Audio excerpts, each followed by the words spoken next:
اور ایک قسم ایسی ہے جس کے مزید آگے احکامات الگ ہیں.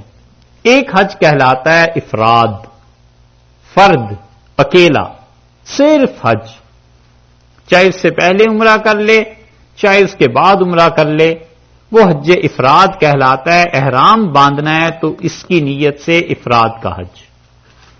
حج کی دوسری قسم ہے تمتع. تمتع کا مطلب یہ ہے کہ عمرہ کرے، احرام کو کھول دے، پھر حج کے لیے 8 ذی الحج کو احرام باندھے وہیں مکہ مکرمہ میں.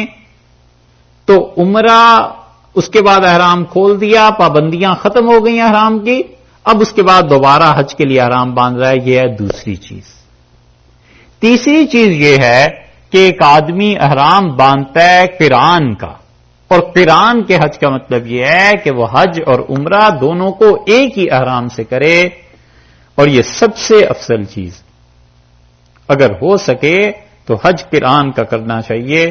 بہت بڑی چیز ہے، اور اسی لیے اس کا گناہ بھی اتنا ہی شدید ہے اگر اس میں کوئی چیز ایسی پیش آ جائے، اور قران کا ثواب بھی بہت زیادہ ہے. رسول اللہ صلی اللہ علیہ وسلم نے کون سا حج یہ کیا تھا آخری؟ افراد تھا، تمتع تھا یا قران تھا؟ حنفی فقہا اسی طرف گئے ہیں کہ قران تھا.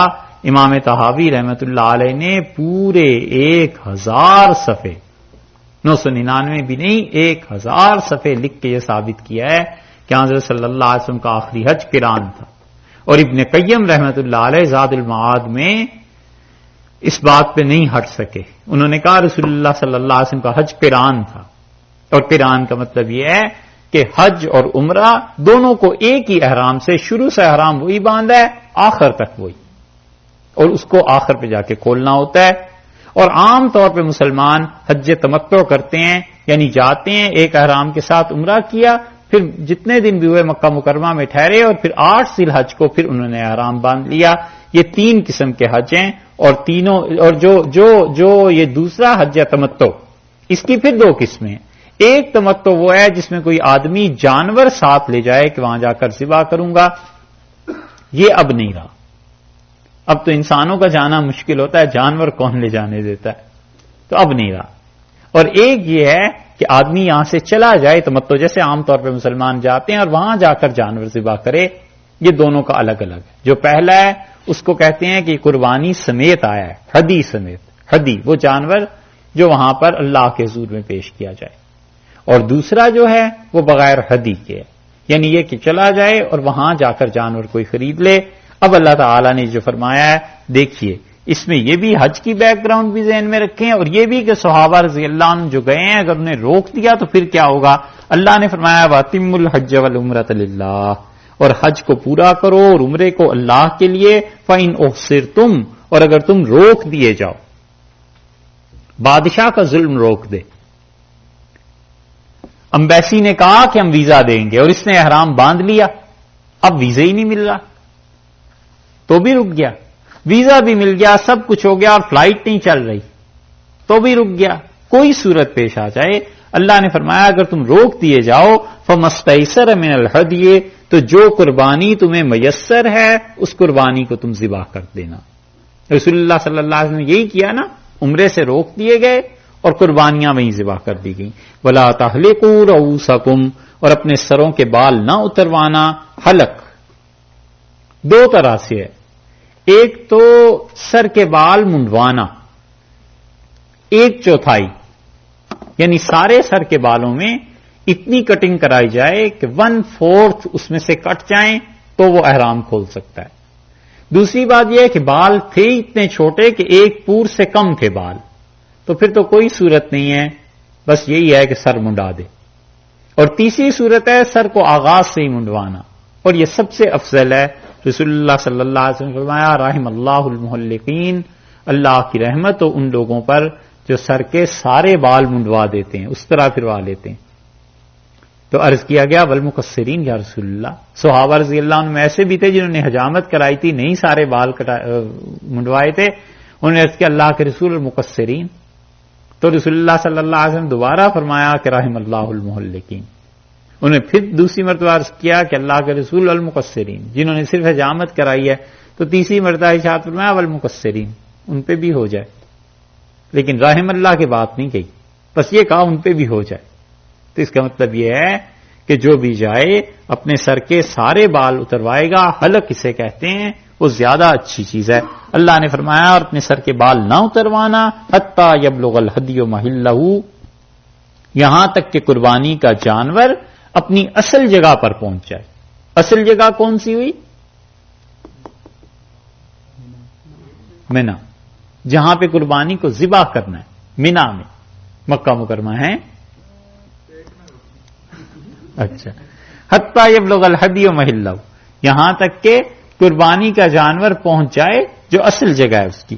فمن کان منکم مریضا، اور تم میں سے جو آدمی مریض ہو، یہ دیکھا یہ ولا جو تھا نا، اور نہ اپنے سر کے بال منڈوانا جب تک کہ قربانی اپنی جگہ پر نہ پہنچے، یہ ولا ہی کے تحت پھر آ رہی ہے۔ دو مثالیں اس کی گزر چکی ہیں کہ لا جو ہے اس کے حکم اس کے تحت آ جاتا ہے، ولا اور نہ ہی فمن کان منکم مریضا، تم میں سے جو آدمی مریض ہو گیا ہے، اور وہی اذن، یا اسے کوئی تکلیف ہو گئی، من راسہ، اس کے سر میں جوئیں پڑ جاتی۔ یہ ضروری نہیں ہے کہ کسی آدمی کو جوئیں پڑ جائیں گندگی کی وجہ سے، بلکہ بعض لوگوں میں مرض ہوتا ہے، تو وہ ایک جو بھی اگر سر میں چلی جائے تو بہت زیادہ پڑ جاتی ہیں۔ اور وہی عظم من راسہ، یا کسی کے سر میں تکلیف ہو جائے، جوئیں پڑ جائیں یا کوئی ایسی بات ہو جائے، ففدیۃ، تو اسے چاہیے کہ وہ فدیے میں رکھے گا، فدیہ دے گا، من صیام، 3 روزے رکھے۔ روزے رکھے، بس اتنا فرمایا ہے، اب کتنے روزے رکھے یہ کہیں قرآن میں نہیں آیا، یہ حدیث بتاتی ہے کہ من صیام 3 روزے رکھے۔ اگر حدیث کو قرآن سے الگ کر دیں گے تو ان آیات کو حل کون کرے گا؟ او صدقۃ، اللہ نے فرمایا ہے یا وہ صدقہ دے دے۔ صدقے سے کیا مراد؟ 6 مسکینوں کو کھانا کھلا دے، 3 روزے رکھ لے، 3 روزے نہیں رکھ سکتا تو اس سے ڈبل 6 مسکینوں کو صدقہ فطر جو ہوتا ہے، فطرانہ جو ہوتا ہے، اس کے برابر صدقہ دے دے۔ او نسک، یا وہ کیا کرے؟ ذبیحہ کرے، ایک جانور کو ذبح کر دے۔ یہ تو صورت ہے جب تمہیں کوئی روک دے کہ خدا کے گھر اب نہیں جا سکتے۔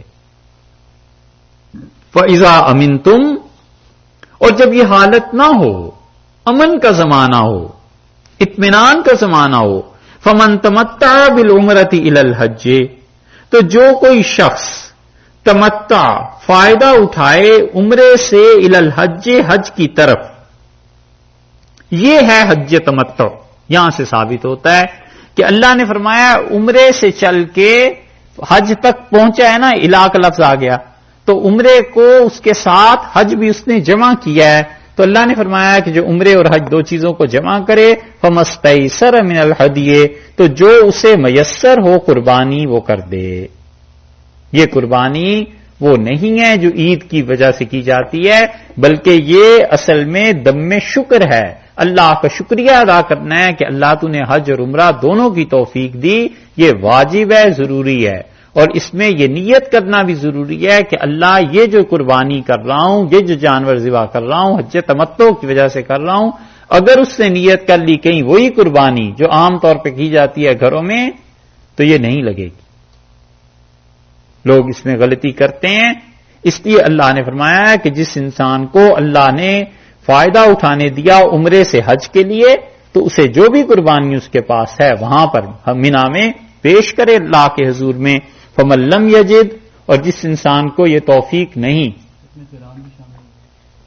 آگے آ رہے، اور جس میں یہ توفیق نہیں ہے، مطلب یہ ہے کہ وہ نہیں کر سکتا، قربانی کے لیے اس کے پاس پیسے نہیں ہیں، کوئی چیز ہے، تو ارشاد فرمایا کہ دیکھو فَمَن لَّمْ يَجِدْ، جو انسان اس کو نہیں پاتا، پیسے نہیں ہیں، حج کے لیے چلا گیا ہے، سفر تھا، کرایہ تھا، یہ ساری چیزیں تھیں، تو فصیام، وہ روزے رکھے، 3 ایام فی الحج، 3 دن حج کے دوران روزے رکھے گا۔ کون سے 3 دن؟ 7، 8 اور 9 ذی الحج۔ عرفہ کا دن 9 ذی الحج کا، 2 روزے اس سے پہلے، وسبعۃ، اور 7 روزے رکھے، اذا رجعتم، جب تم واپس آؤ تو 7 پھر رکھنا، 10 روزے۔ یہ 7 روزے امام شافعی رحمۃ اللہ فرماتے ہیں جب تم لوٹ کے آؤ یعنی گھر پہ آ کے رکھو. امام ابو حنیفہ رحمۃ اللہ فرماتے ہیں یعنی جب تم حج کے کاموں سے فارغ ہو جاؤ، رمی سے ان چیزوں سے سب سے فارغ ہو گئے، اب 7 روزے رکھنا شروع کرو، مکہ مکرمہ میں رکھو، باہر آ کے رکھو کہیں بھی. جب فراغت ہو گئی حج سے، تل کا عشرۃ کاملہ، یہ 10 روزے ہیں جو پورے ہو گئے. اس سے ایک حج یہاں سے ثابت ہوتا ہے، یہ حج تمتع. ٹھیک ہے جی. باقی رہ گئے 2 حج، ایک افراد اور ایک قران. یہ افراد اور قران جو ہیں، جہاں سے یہ آیت شروع ہوئی تھی نا، وَأَتِمُّ الْحَجَّ وَالْعُمْرَةَ لِلَّهِ، اور حج اور عمرے کو کرو اللہ کے لیے، تو وہاں ہم نے عرض کیا تھا کہ واو جمع کے لیے کہ حج اور عمرہ دونوں کو کرو اللہ کے لیے. یہاں سے قران ثابت ہوتا ہے کہ حج اور عمرے کو ایک ہی احرام میں باندھ لے، اور یہاں سے بھی افراد بھی ثابت ہوتا ہے کہ حج کرے پہلے، پھر اس کے بعد کہیں عمرہ کر لے، یا پہلے عمرہ کر لے پھر حج کر لے، لیکن احرام ایک ہی باندھا رہے گا اس کا. تو یہاں سے افراد اور قران 2 حج کی قسمیں ثابت کی ہیں فقہا نے اس آیت کے شروع میں. اور اس آیت میں یہاں جو آگے آیا ہے فمن تمتع بالعمرۃ الی الحج، یہاں سے حج تمتع انہوں نے ثابت کیا ہے. اور ارشاد فرمایا کہ 10 روزے تلک عشرۃ کاملہ، یہ 10 روزے پورے ہوئے. ذالک،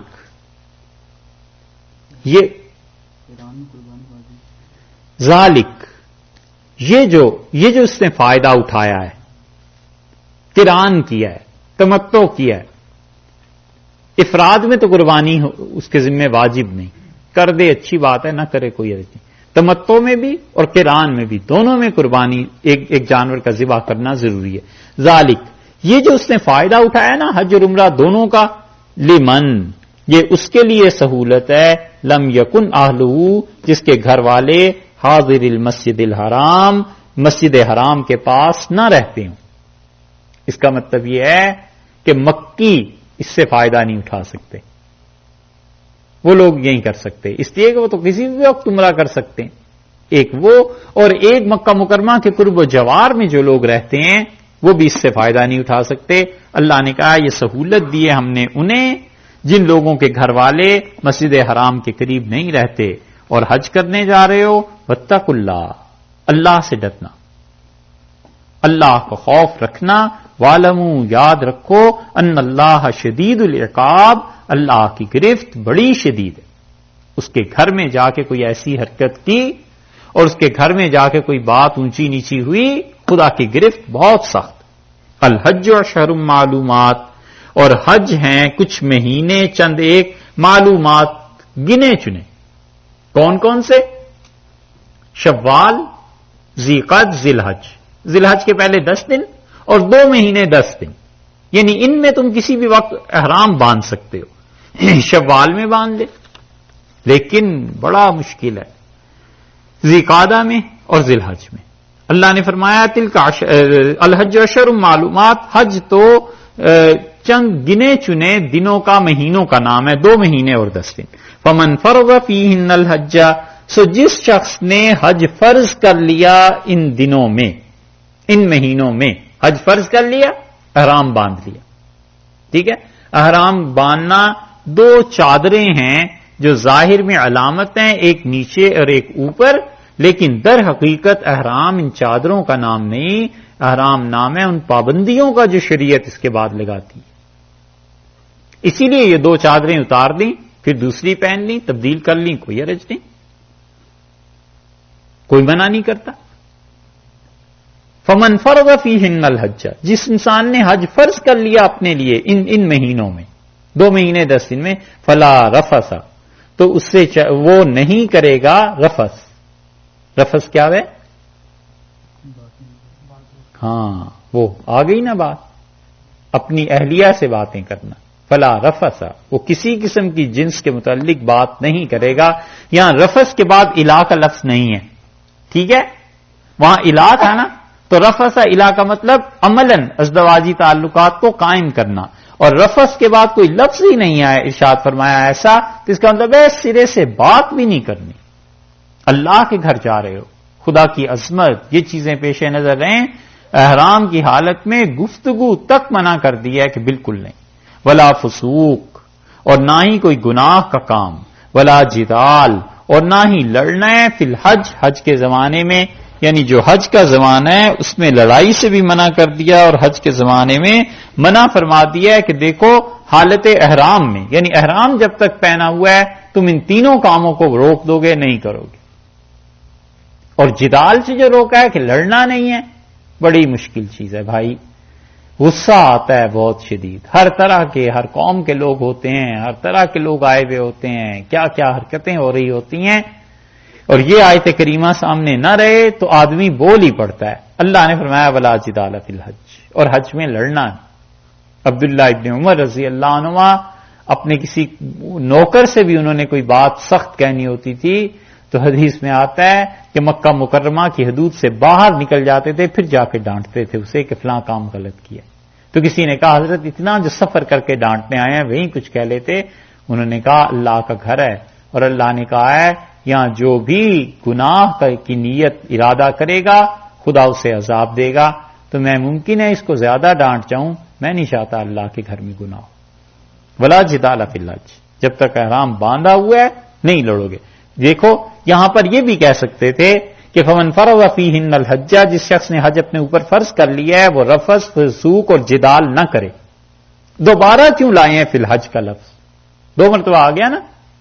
یہ ہے حج کی خصوصیت کہ اللہ کو یہ عمل اتنا پسند ہے، اللہ کو ایسا اچھا لگتا ہے اس کے گھر میں حاضری دینا۔ وما تفعلوا من خیر، اور جو کوئی بھی نیکی کا تم کام کرو گے یعلمہ اللہ، اللہ اسے خوب جانتا ہے۔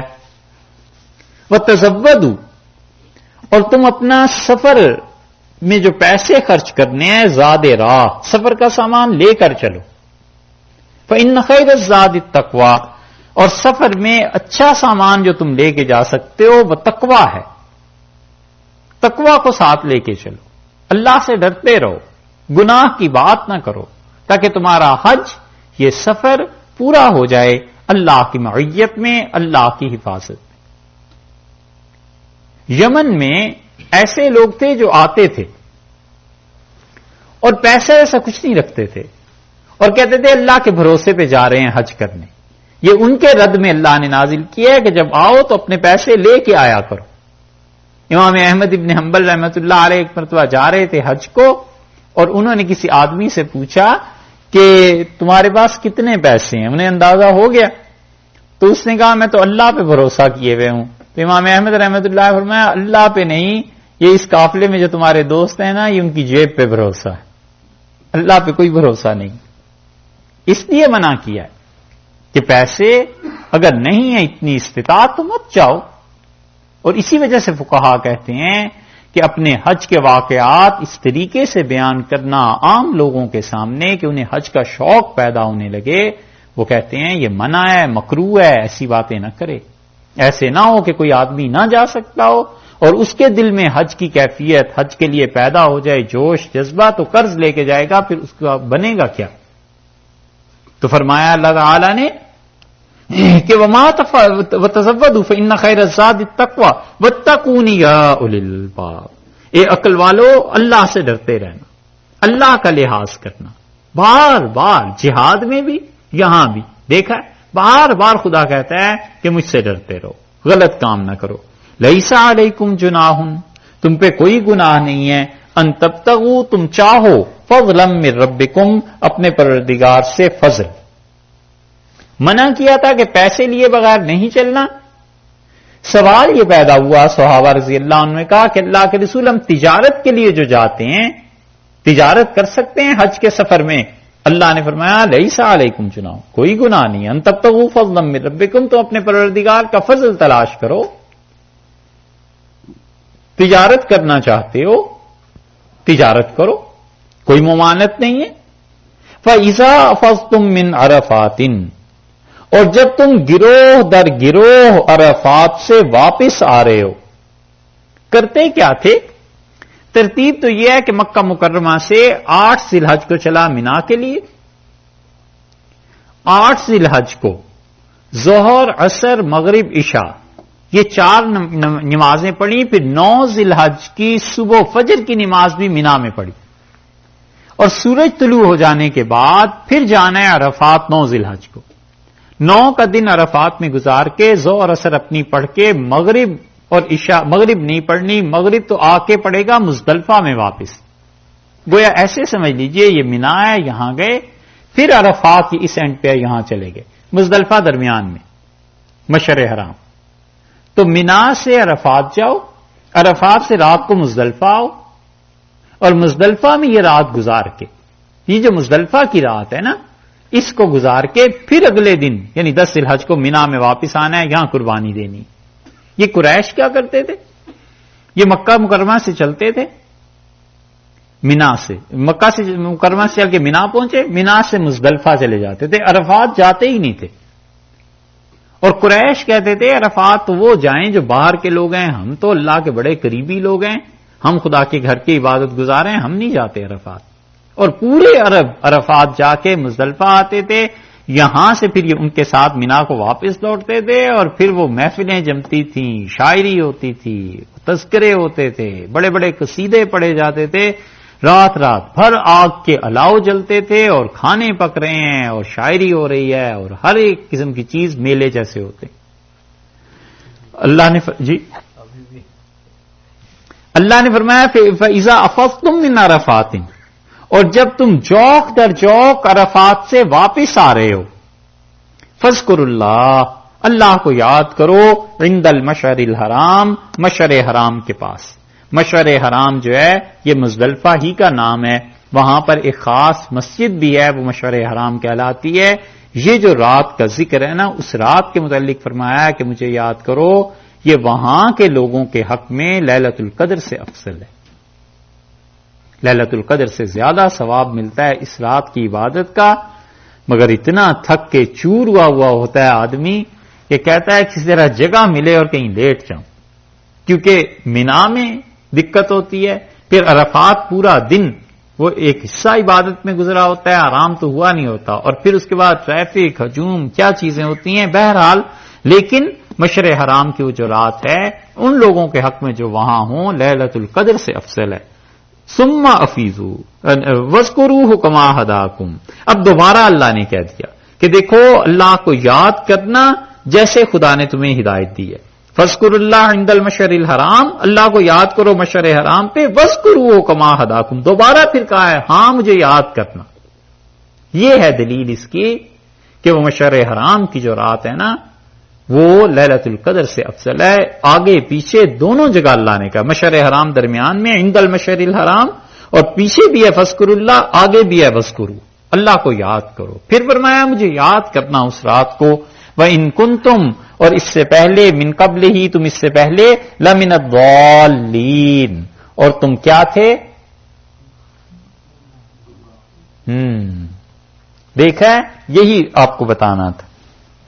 ضالین کا ہے نا، لفظ ایک ہی ہے اور ترجمہ دیکھو کیسے بدلتا ہے. غیر المغضوب علیہم ولا الضالین، اور اللہ ان لوگوں کی براہ نہیں چاہیے جو ضالین گمراہ ہیں. یہاں صحابہ رضی اللہ عنہ سے خطاب ہے اللہ کا. اللہ انہیں حج کی کہ یہ کہہ رہا ہے نا کہ جاؤ تو ایسے کرنا، ایسے کرنا، ایسے کرنا. یہاں ترجمہ ضالین کا ہم نہیں کر سکتے.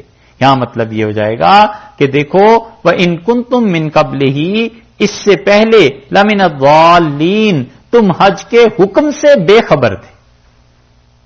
اور ٹھیک یہی لفظ رسول اللہ صلی اللہ علیہ وسلم کے متعلق بھی ہے. وَوَجَدَكَ ضَالًّا فَهَدَىٰ، وہاں واحد ہے، یہاں جمع ہے، بس اتنا ہی فرق ہے، لیکن یہی لفظ وہاں بھی آیا ہے نا، وَوَجَدَكَ ضَالًّا، اور اللہ نے آپ کو بے خبر پایا اس شریعت سے، فہدا، اللہ نے آپ کو شریعت عنایت فرما دی. تو لفظ ایک ہی ہوتا ہے لیکن جس کے متعلق ہے اس شخصیت کو دیکھ کر ترجمہ کرنا پڑتا ہے، وگرنہ ترجمہ اگر ہر جگہ ایک ہی چلتا رہے تو پھر یہ بڑی گمراہی ہو جاتی ہے، خرابی ہو جاتی ہے، ادب کے خلاف چلی جاتی. ثم افیضوا، ارشاد فرمایا کہ اچھا اس کا ترجمہ دیکھیے، ثم افیضوا، پھر تم لوٹو، واپس آؤ، من حیث افاض الناس، جہاں سے لوگ واپس آئیں. تو یہ تو پہلے ہی کہہ دیا تھا، اللہ تعالیٰ نے پہلے کہہ دیا نا کہ عرفات، اس سے واپس مزدلفہ، تم وہاں سے واپس آؤ. فَإِذَا أَفَضْتُم مِّنْ عَرَفَاتٍ، عرفات سے تم واپس آؤ، کہاں پر؟ مزدلفہ میں، مشعر حرام کے پاس، تو یہاں اللہ کو یاد کرو. یہ ہو گئی تھی بات، پھر کیوں لائے ہیں؟ ثُمَّ أَفِيضُوا مِنْ حَيْثُ أَفَاضَ النَّاسُ. اللہ تعالی نے دوبارہ ذکر کیا، یہ ثم کا مطلب پھر سے نہیں آتا، ٹھیک ہے؟ پھر ترجمہ کریں گے اردو میں، مگر پھر سے مراد اگر یہ لے لیا جائے کہ دوبارہ لوٹ کے آؤ، تو کوئی ترجمہ بنتا نہیں.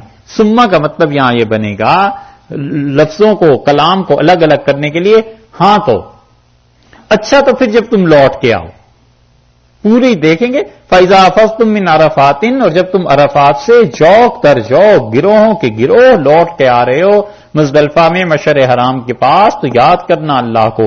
وَاذْكُرُوهُ كَمَا هَدَاكُمْ، اور دیکھو اللہ کو یاد کرنا جیسے اس نے تمہیں سکھایا ہے. وَإِن كُنتُم مِّن قَبْلِهِ لَمِنَ الضَّالِّينَ، اس سے پہلے تم حج کے احکامات کو نہیں جانتے تھے. ثُمَّ، ہاں تو، أَفِيضُوا مِنْ حَيْثُ أَفَاضَ النَّاسُ، عرفات سے لوٹ کے آنا، جیسے کہ پہلے بتایا ہے نا، جیسے لوگ لوٹ کے آتے ہیں، ہاں لوٹ کے آنا. وَاسْتَغْفِرُ اللَّهَ، اور اللہ سے معافی مانگنا. یہ ہے ثم سے مراد دوبارہ نہیں کہا، بلکہ پچھلی بات کو یاد دلایا کہ ہاں وہ جو کہا تھا نا تمہیں لوٹ کے آنا ہے، واپس لوٹ کے. واستغفر اللہ، اور اللہ سے معافی مانگتے رہنا. یہ ہے وظیفہ، وہاں جا کے جو کرنے کے کام ہیں، خدا سے معافی مانگتا رہے، اور ویسے بھی معافی مانگتا رہے. فرمایا کہ اس رات کو، یا تو یہ مراد ہے کہ جب لوگ لوٹ کے آتے ہیں اس وقت، یا عرفات میں معافی مانگنا، یا منا میں. ان اللہ غفور الرحیم، اللہ تعالی بخشنے والا ہے، بڑا مہربان ہے. فَإِذَا قَضَيْتُم مَّنَاسِكَكُمْ، اور جب تم حج کو پورا کر لو، فاذکروا اللہ، تو اللہ کو یاد کرو. بار بار آتا ہے اللہ کو یاد کرو، اس لیے کہ حج جو ہے نا وہ نامی محبت کا ہے، وہ نامی دیوانگی کا ہے. رسول اللہ صلی اللہ علیہ وسلم نے حجر اسود کو بوسہ دیا اور روئے، اور حضرت عمر رضی اللہ عنہ کہتے ہیں میں پیچھے کھڑا تھا، تو رسول اللہ صلی اللہ علیہ وسلم نے مجھ سے کہا عمر یہی مقام ہے جہاں آنسو بہائے جاتے ہیں، یہی رویا جاتا ہے حجر اسود. اور پھر رسول اللہ صلی اللہ علیہ وسلم آیا، الحج العج والسج، حج تو نام ہے اپنے آپ کو تھکا دینے کا، اور حج تو نام ہے جی بھر کے رو دینے کا. تعلق اللہ کے ساتھ، محبت. اسی لیے بار بار فذکر اللہ، اللہ کو یاد کرو. کذکرکم آباءکم، جیسے تم یاد کرتے ہو اپنے باپ دادا کو. ہوتا یہ تھا کہ مینا میں آئے، رمی ہوئی، مینا میں اب آگے 2 یا 3 دن رہنا ہے، تو عرب وہ 2-3 دن راتوں کو بڑی بڑی مجلسیں لگتی تھیں، شاعری ہوتی تھی، اور کمال تھا صاحب. ایسے ایسے اشعار پڑھتے تھے، ایسے ایسے قصیدے کہ وہ قصیدے لے جا کے بیت اللہ میں لٹکا دیتے تھے، اور کہتے تھے عربوں میں کوئی اس کا توڑ لے کے آئے. پھر اگلے سال لکھ کے لوگ قصیدے لاتے تھے، اور بعض قصیدے جو لکھے گئے 7 برس کوئی جواب نہیں دے سکا ان قصیدوں کا. پوری عرب دنیا کہتی تھی کہ ایسا قصیدہ نہیں لکھا جا سکتا. اور ایک صحابی رضی اللہ عنہ نے ایک مرتبہ جا کے سورہ کوثر وہاں لگا دی، انا اعطیناک الکوثر، اور عرب کئی برس تک اس پرچے کو ہٹا نہیں سکے وہاں سے. انہوں نے کہا اس کا جواب نہیں بن سکتا، کیونکہ وہ سمجھتے تھے کلام کو نا کہ کس پائے کی بات ہے، کس درجے کی بات ہے. اللہ نے فرمایا وہ جو مینا کی راتیں اور دن ہیں، تم بیٹھ کے اپنے باپ دادا کے فخریہ قصے بیان کرتے ہو، کمال کی باتیں بیان کرتے ہو. اب اسلام آ گیا نہ، فذکر اللہ، اللہ کو یاد کرو. کذکرکم آباءکم، جیسے تم اپنے باپ دادا کو یاد کرتے ہو. ایک بات تشبیہ دی. اور بعض مفسرین کہتے ہیں کہ جس طرح بچہ ہوتا ہے نا اور اب کہنا شروع کرتا ہے ابا باپ، اسی طرح تم اللہ کو یاد کرو، اسی معصومیت کے ساتھ. تم پاک ہو گئے ہو، اب تم اس پاکی کی حالت میں اللہ کو یاد کرتے رہو. او یا کی بجائے ترجمہ یہاں بنتا ہے بلکہ، جیسے تم اپنے باپ دادا کو یاد کرتے ہو، بلکہ اشد ذکرہ، اس سے زیادہ اللہ کو یاد کرو. باپ دادا ان کی نسبت بہرحال فنا ہے، ختم ہے. اللہ کے ساتھ تعلق اس سے زیادہ عزیز ہے. وَمِنَ النَّاسِ مَن يَقُولُ، اور لوگوں میں سے ایسے ہیں جو یہ کہتے ہیں کہ ربنا آتنا، اے پروردگار ہمیں عطا فرما، فی الدنیا، دنیا میں، دنیا دے دے. عرب جاتے تھے تو یہ دعا مانگتے تھے, خدایا بکریاں دے دے, اونٹ دے دے. اللہ سے مانگتے رہتے تھے بیٹھ کے. مینا سے جب مینا میں آتے تھے نا, خدا سے یہ چیزیں مانگتے رہتے تھے. اللہ نے فرمایا لوگ کہتے ہیں کہ پروردگار دے دے دنیا میں بس, وما لہ, اور اس کے لیے نہیں ہے فی الآخرت, آخرت میں من خلاقن کوئی حصہ. بس اس نے دنیا ہی مانگی نا وہاں جا کے, ہم دے دیں گے, آخرت میں اس کا کوئی حصہ نہیں. ومنہم من یقول, اور ان میں سے کچھ ایسے ہیں جو ہمارے گھر میں حاضر ہوتے ہیں تو وہ کہتے ہیں کہ ربنا آتنا, اے پروردگار دے. اس آیت کے ترجمے کو دیکھیے اور اس کی تفسیر کو, اور پھر آپ غور کیجئے گا لوگ کہاں تک گمراہی میں چلے جاتے ہیں. ربنا آتنا, یہ آتنا کا مفعول جو ہے نا, جہاں پہ بات پہنچ رہی ہے وہ حسنہ ہے. یعنی منہم من یقول, جو کہتے ہیں ربنا اے پروردگار آتنا ہمیں دے, فی دنیا, دنیا میں بھی, حسنہ اچھی چیز, وفی الآخرتی, اور آخرت میں بھی دے حسنہ اچھی چیز. تو آخرت یا دنیا دونوں میں مانگی ایک ہی چیز ہے, اور وہ کیا ہے؟ خیر, حسنہ, اچھی چیز. ٹھیک ہے, یہ ہے صحیح ترجمہ اس کا کہ فی دنیا اور فی الآخرہ, یہ دونوں جو ہیں نا یہ تو محل ہیں, جگہ ہیں, اور اس دربار سے مقصد کیا ہے؟ اللہ حسنہ چاہیے. اللہ اس دنیا میں بھی حسنہ دے, آخرت میں بھی حسنہ دے. اور لوگ اس کا برعکس کرتے ہیں, کہتے ہیں کہ اللہ اس دنیا میں بھی, اس دنیا میں اچھائی دے اور آخرت میں اچھائی دے. تو دنیا اور آخرت دونوں کو, یا دنیا کو وہ اپنا مقصد بناتے ہیں کہ اللہ دنیا میں اچھا کر دے, اللہ آخرت اچھی کر دے. یہ بات الگ ہے. اور دنیا میں بھی اچھائی دے, آخرت میں بھی اچھائی دے, وہ اچھائی پر زور جو پڑتا ہے نا حسنہ پہ, وہ اصل ہے. اس لیے ترجمے میں غلطی ہوتی ہے لوگوں سے, اور ترجمہ کرتے ہیں کہ ان میں سے کوئی کہتا ہے اے اللہ اس دنیا میں حسنہ دے اور آخرت میں حسنہ دے. ترجمہ اس طرح نہیں, بلکہ آتنا کے ساتھ تعلق ہے حسنہ کا. فی دنیا اور فی الآخرہ جو دو الفاظ لائے ہیں یہ جگہوں کا تذکرہ ہے کہ اللہ اس دنیا میں بھی اور آخرت میں بھی اصل زور اچھائی پر ہے کہ اللہ حسنہ چاہیے.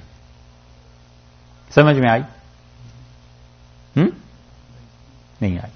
اچھا, خالص عربی لغت کی بحث ہے.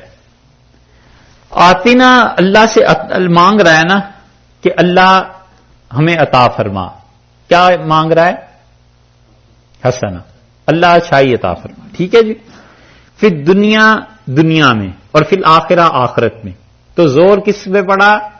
حسنہ پہ. اب غلط ترجمہ اس کا کرتا ہوں. ربنا آتنا فی الدنیا حسنہ, اللہ دنیا اچھی کر دے, وفی الآخرت حسنہ, آخرت اچھی کر دے. تو دو جہانوں کو اس نے الگ الگ کر دیا, دنیا کو بھی اور آخرت کو بھی. مانگنی چاہیے تھی نیکی, لیکن اس نے کہا دنیا میں نیکی اور آخرت میں نیکی. حالانکہ اسے خیر مانگنی چاہیے, حسنہ مانگنی چاہیے. اس سے بحث نہیں ہے دنیا ہے یا آخرت ہے, وہ ثانوی چیز ہے, اس پہ زور نہیں جانا چاہیے, زور اس بات پر پڑنا چاہیے. اب سمجھ آئی؟